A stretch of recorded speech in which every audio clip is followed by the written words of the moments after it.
Hello student, चलिए एक बार फिर हम अपनी मैथ्स के साथ। और जैसा कि हमारा टॉपिक चल रहा था बहुपद का, तो आज कक्षा 9 के लिए है ये विशेषतः, लेकिन 10th वाले भी इसको देख सकते हैं।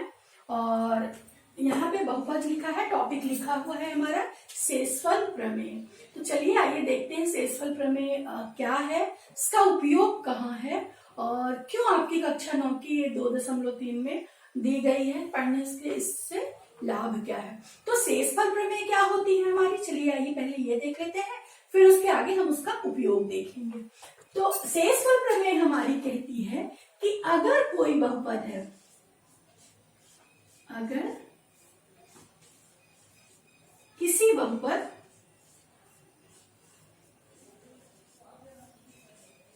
कोई भी बहुपद है px, कैसा होना चाहिए, ये जो बहुपद है वो आपका रैखिक हो सकता है, द्विघाती हो सकता है, त्रिघाती हो सकता है, चतुर्घाती हो सकता है, लेकिन इसकी घात 1 से कम नहीं होनी चाहिए। इस बहुपद की घात 1 से कम नहीं आनी चाहिए। तो यहाँ पे हमने लिखा है अगर किसी बहुपद px को किसी रैखिक बहुपद, किसी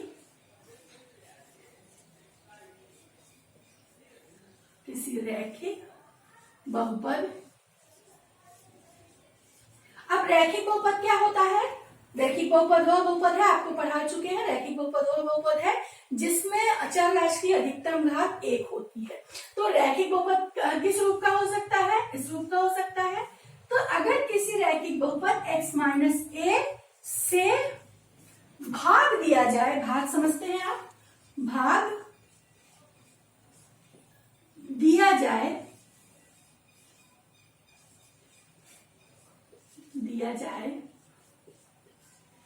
तो शेष क्या प्राप्त होगा, शेष हमारा PA प्राप्त होगा,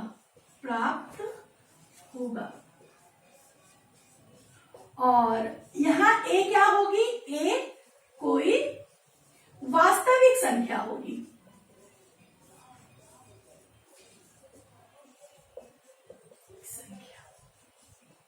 ठीक है, तो एक बार चलिए फिर से देखते हैं हम, और चलिए एक बार मैं फिर से आपको इंट्रोड्यूस करा देती हूँ। शेषफल प्रमेय आज हमारा हो रहा है जो कि आपके 2.3 प्रश्नावली पे है।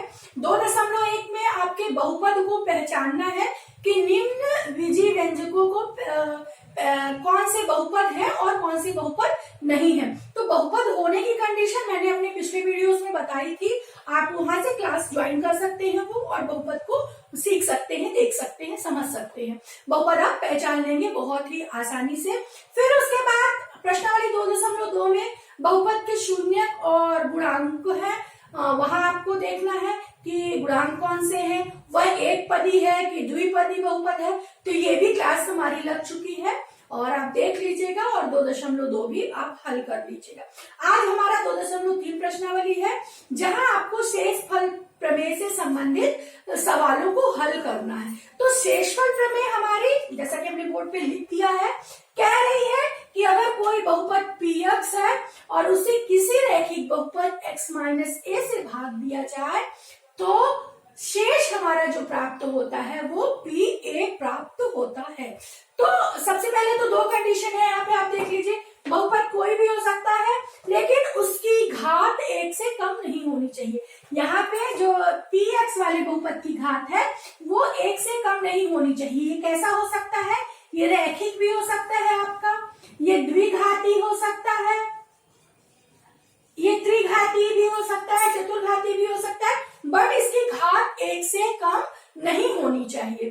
तो पहली कंडीशन ये हो गई, कोई बहुपद है वो रैखिक हो सकता है, द्विघाती, आगे आप देख लीजिए। फिर अगर उसको किसी रैखिक बहुपद से, अब भाजक कैसा होना चाहिए हमारा, भाजक हमारा रैखिक होना चाहिए, तो जिससे हम भाग दे रहे हैं वो हमारा रैखिक होना चाहिए। तो रैखिक बहुपद से अगर भाग दिया जाता है तो शेष क्या प्राप्त होगा, शेष PA प्राप्त होगा। अब ये PA क्या चीज है, ये A, x बराबर यहाँ पे A आएगा, उसकी वैल्यू हम अगर इस बहुपद में रखें तो जो मान आएगा वो PA होगा, और वही शेषफल होगा। तो शेषफल प्रमेय का उपयोग वहां पे किया जाता है जब हम भाग की प्रक्रिया किए बिना ही बता सकते हैं कि हमारा शेष कितना प्राप्त होगा। अगर मैं बोलती हूँ आप 17 में 5 का भाग दीजिए और शेष बताइए, भाग भी नहीं करना है आपको, तो क्या आप बता सकते हैं? आपको लगेगा कि बिना भाग किए कैसे बता सकते हैं कि शेष कितना आएगा। लेकिन बीजीय व्यंजकों में शेषफल प्रमेय से उपयोग से हम ये बता सकते हैं बिना भाग की प्रक्रिया किए कि हमारा शेषफल कितना आएगा। तो यहाँ पे पहले हम भाग की प्रक्रिया देख लेते हैं। अगर यहाँ पे 17 को 5 से हमने भाग दिया, 3 बार गया, 15 आया, और यहाँ पे शेष कितना आ गया? घट गया, 2 आ गया। तो ये प्रक्रिया आप सभी जानते हो, सबने भाग पढ़ा है। यहाँ पे ये क्या होगा आपका? ये आपका भाजक होगा, ये आपका भाजक होगा। यहाँ पे 17 जो है वो भाज्य होगा, जिसका भाग देते हैं वो भाजक कहलाता है, जिसमें भाग देते हैं वो भाज्य कहलाता है, जो आता है भाग देने पर वो भागफल कहलाता है, और जो घटाने पे नीचे आया वो शेष कहलाता है। मतलब अब भाग नहीं जाएगा, आपके पास इतना शेष बच गया है। अब चलिए इसको अगर हमको सिद्ध करना हो कि सही है कि नहीं हमारा भाग, तो हम क्या करते थे? भाज्य बराबर क्या लिख लेते थे? भाज्य बराबर भाजक गुणे भागफल प्लस शेष, ऐसा कर लेते थे। यहाँ पे आप चाहे तो रख के देख लीजिए। भाजक हमारा 5, भागफल हमारा 3, शेष हमारा 2 आया है। कितना आया? 5 3 15 प्लस 2, 15 2 17 हो गया। ये क्या चीज है? ये हमारा भाज्य है। तो देखा हमने यहाँ पे हमारा भाग सही था। अब अगर कोई बीजीय व्यंजक हम लेते हैं, उसमें देखते हैं यही चीज। चलिए हमने कोई बीजीय व्यंजक ले लिया है, इसको मैं यहाँ पे मिटा सकता हूँ। कोई हमने बीजीय व्यंजक ले लिया, कोई भी ले सकते हैं आप। यहाँ पे हमने ले लिया 2x² प्लस ले लीजिए 5x -3 ले लीजिए। इसको हमें भाग देना है, x + 2 ले लीजिए आप। चलिए हम भाग दे के देखते हैं। तो हम भाग हमारे 9th में इतना विस्तृत नहीं है, लेकिन हम भाग की प्रक्रिया यहाँ समझ लेते हैं। ये कक्षा 10 में भी है और कक्षा 10 वाले भी इसको ध्यान से देख लें। भाग की प्रक्रिया यहाँ पे समझ में आ जाएगी। सबसे पहले तो हम बीजीय व्यंजकों का भाग करने पे ये देखते हैं कि भाज्य और भाजक की घातें आपके घटते क्रम में है कि नहीं है। तो अगर नहीं है तो आप उन्हें अरेंज कर लीजिए। इससे क्या होगा? भाग हमारा सरल हो जाएगा, ज्यादा कठिनाई नहीं आएगी। तो यहाँ पे हमने देखा हमारा यहाँ पे चर की घातें घटते क्रम में है, यहाँ भी घटते क्रम में है। तो हम भाग की प्रक्रिया शुरू कर सकते हैं। भाग की प्रक्रिया वही नॉर्मल होगी। पहले पद में पहले पद का भाग देंगे हम। तो पहला पद क्या है हमारा? 2x², और पहला यहाँ पे क्या है? x है। x में भाग में घातें घट जाती हैं। सभी जानते हैं कि अगर किसी चर राशि और किसी चर राशि का सेम चर राशि का अगर गुणा हो रहा है तो भाग जुड़ जाएगी आपकी, और अगर सेम चर राशि का भाग हो रहा है तो आपकी घात कैसी होगी? आपकी घात घट जाएगी। तो यहाँ पे आप भाग दे रहे हैं तो घात घट जाएगी। 2 में 1 घट गया तो कितना बचा? 1 घात बची आपकी। ये यहाँ पे x था, ये x² था, x² में से 1 x घट गया, ये कितना आ गया? 2x बचा यहाँ पे। तो इस 2x को कहाँ पे लिखेंगे? भागफल की जगह पे लिखेंगे। ये आ गया 2x हमारा। अब भाग देने के बाद कौन सी प्रक्रिया होती है भाग में? इस भागफल का गुणा हम इस पूरे भाजक में करेंगे। तो चलिए गुणा करके देखते हैं। 2x का x में गुणा हुआ, 2x का x में गुणा कीजिए आप। 2 और यहाँ पे 1, तो 2 1 जा 2, और ये x और x तो कितना हो जाएगा? x² हो गया। तो पहला पद क्या है? 2x² आया। फिर दूसरा यहाँ पे प्लस, यहाँ भी प्लस, तो यहाँ भी आपका प्लस आ जाएगा। 2x में 2 का गुणा कीजिए, कोई चर राशि यहाँ पे नहीं है तो 2 का 2 में हो जाएगा 4, और x आपका सीधे लिख दिया जाएगा। आप क्या करते हैं भाग की प्रक्रिया में? फिर हम घटाते थे, यहाँ भी हम घटाएंगे, बस बीजीय व्यंजकों के चिन्ह बदल जाएंगे। तो यहाँ पे चूंकि ये धन में है तो ये कैसा हो जाएगा? ये ऋण हो जाएगा। यहाँ पे ये धनात्मक है, यहाँ पे भी ये कैसा हो जाएगा? ये ऋण में हो जाएगा। कर दिए। अब चलिए घटा के देखते हैं, 2x² में से 2x² निकल गए, कितना बचेगा? आपके पास 2x² थे और 2x² ही आपने माइनस कर दिया, तो कितना बचा? कुछ नहीं बचा, ये कैंसिल हो गया। हाँ, आपके पास यहाँ पे 5x है, आपने माइनस कर दिया 4x, आपके पास 5x था और आपने 4x माइनस कर दिया, तो बचा कितना? आपका 1 बचा। 5x है आपके पास, आपने 4x घटा दिया, तो कितना बचा? आपका 1x बचा यहाँ पे, तो 1x कैसे लिख देंगे? ये x, 1x है ये। आप वही प्रक्रिया दोहराएंगे, -3 को नीचे लेके आएंगे, फिर से एक बार भाग जा सकता है क्योंकि अभी घात यहाँ पे और यहाँ पे बराबर है। भाग कहाँ रुकेगा? जब यहाँ की घात कम हो जाएगी तो फिर भाग नहीं जाता। अब भाग की प्रक्रिया कहाँ बंद करते थे? जब जो शेष आता था वो भाजक से छोटा हो जाता था, तो जब यहाँ पे घात छोटी हो जाएगी तो हम भाग की प्रक्रिया को रोक देंगे। तो चलिए फिर से पहले पद में पहले पद का भाग दिया हमने, कितना आ गया? कितना आएगा? 1 आएगा, यहाँ पे प्लस, यहाँ भी प्लस, तो यहाँ भी हमारा प्लस आ गया। अब ये 1 आ गया, इस 1 का इंटू हम इस पूरे में करेंगे, तो 1 का गुणा किसी में आप करते हैं तो कितना आता है? 1 का 2 में गुणा कीजिए, 2 आ गया। 1 का 3 में गुणा कीजिए, 3 आ गया।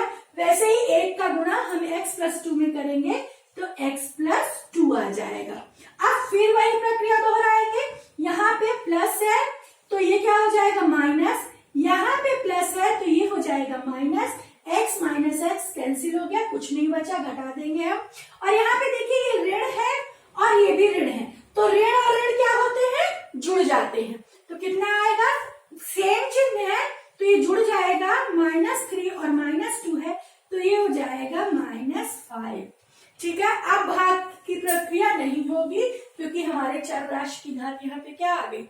चर राशि हमारी खत्म हो गई है, 0 आ गई है, तो यहाँ पे अब भाग हमारा रुक गया। तो हमने देखा ये हमारा यहाँ पे भाजक था, ये हमारा यहाँ पे क्या था? भाज्य था। ये भागफल है और ये क्या है? ये हमारा शेष है। अब यहां से आप, जैसा आपने उसमें देखा था, भाज्य बराबर भाजक गुणे भागफल प्लस शेष। आप यहां से इस भाग की सिद्ध भी कर सकते हैं कि सही है कि नहीं। हमने यूक्लिड विभाजन पढ़ा था, सेम यही था। तो भाजक कितना है हमारा? x+2 है और भागफल कितना आया है? 2x+1 आया है। शेष हमारा कितना आया है? -5 आया है, तो ये माइनस हो जाएगा। -5 कितना आएगा? गुणा करके देख लीजिए आप, 2x में x का गुणा हुआ तो 2x² आ गया, 2x का 2 में गुणा हुआ तो 4x आ गया, फिर आप 1 का इसमें हुआ तो फिर से वही आ जाएगा, वही 1 का गुणा होगा तो, और ये -5, 2x², 4x और x 5x हो गया, +2 और -5 घट जाएगा, यहाँ धन है यहाँ ऋण है, 5 में से 2 चले जाएंगे, ऋण 3 आएगा। आपने देखा कि आपका भाज्य आ गया। तो यहाँ से तो आपने देख लिया कि हमारा भाग सही है, हमने भाजक गुणे भागफल धन शेष किया, तो हमारा ये देखिए ये हमारा भाज्य आ रहा है। अब अगर मैं कहती हूँ कि आप इसमें px, ये px है, px बराबर क्या लिया हमने? 2x² लिया था प्लस 5x -3। px कोई बहुपद है जिसकी अधिकतम घात यहाँ पे 2 है, 3 भी हो सकती है, 1 भी हो सकती है, 1 से छोटी नहीं होनी चाहिए px घात। हमने उसको भाग दिया x+2 से, qx ले लेते हैं भाजक को और ये हो गया x+2 हो गया, हमने भाग। अब अगर हम कहते हैं कि आप बिना भाग की प्रक्रिया किए बताइए कि शेष कितना आया है, तो यहाँ पे हम किसकी सहायता लेंगे? शेषफल प्रमेय की। क्यों? क्योंकि शेषफल प्रमेय कहती है कि अगर किसी रैखिक द्विघाती या त्रिघाती बहुपद में हम किसी रैखिक बहुपद का भाग देते हैं तो शेषफल हमारा PA प्राप्त होता है। रैखिक बहुपद कैसा होना चाहिए? x-a। a क्या होगी? वास्तविक संख्या होगी। तो ये हमारा x-a के रूप में है। यहाँ से हम a निकाल सकते हैं, आप निकाल लीजिए। ये यहाँ पे हम क्या ले सकते हैं? x+2 = टू 0 ले लीजिए, ये एक शून्य है तो 2 उधर जाएगा तो कितना आया, -2 आया है। यहाँ पे x हमारा कितना आया है, -2 आया है, और इसकी वैल्यू अगर हम यहाँ पे रखें तो हमारा कितना आना चाहिए, ये हमारा शेषफल प्राप्त होना चाहिए हमें। तो चलिए रख के देखते हैं हम।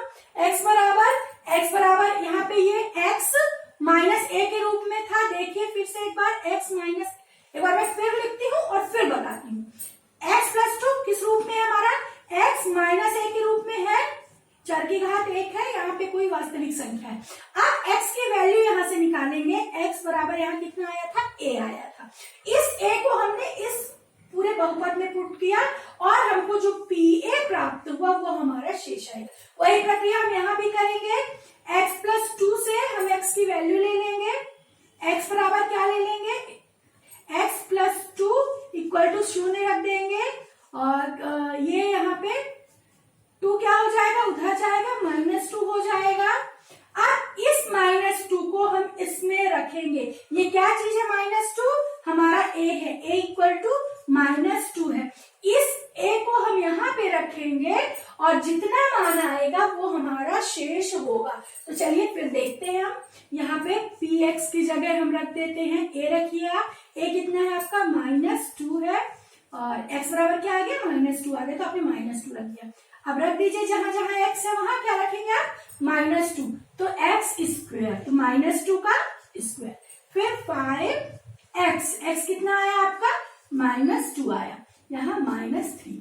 आपने देखा यहाँ पे x की वैल्यू रख गई है, a जो वैल्यू होती है x बराबर -2 रख दिया गया है।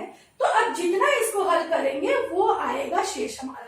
तो देखते हैं क्या हमारा शेषफल -5 आ जाता है यहाँ से, इस शेषफल प्रमेय से। तो देखिए 2 का स्क्वायर क्या, -2 का कितना आया, 4 आ गया, -2 और 5 का इंटू हुआ, कितना आएगा यहाँ पे आपका, -10 आएगा, और ये -3 आ गया आपका।